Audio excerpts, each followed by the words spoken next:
বিসমিল্লাহির রহমানির রহিম। আসসালামু আলাইকুম। লাইফ অফ মদিনা হতে স্বাগত সুধী দর্শকবৃন্দ।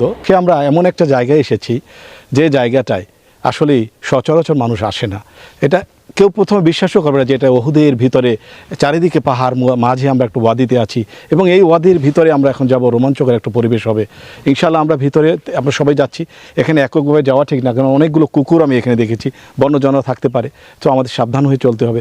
চলুন আমরা ভিতরে গিয়ে যেখান থেকে আলী রাদিয়াল্লাহু তাআলা এবং ফাতেমা রাদিয়াল্লাহু তাআলা পানি নিয়ে প্রিয় নবী হযরত মুহাম্মদ সাল্লাল্লাহু আলাইহি ওয়াসাল্লাম আহত ছিলেন, তাকে শুশ্রূষা করেছিলেন, সেই জায়গায় পানির খোঁজে আমরা যাব এবং একটা রোমাঞ্চকর পরিবেশ আজকে আপনারা দেখাতে যাচ্ছি। এই জায়গাটা সচরাচর আসা যায় না। আমরা এত বছর মদিনায় ছিলাম, এই জন্যই আপনাদের দোয়ায় এই সবগুলো আসছে। আমি আরও অনেকবার এসেছি, কিন্তু কখনই প্রস্তুতি নিয়ে আসিনি।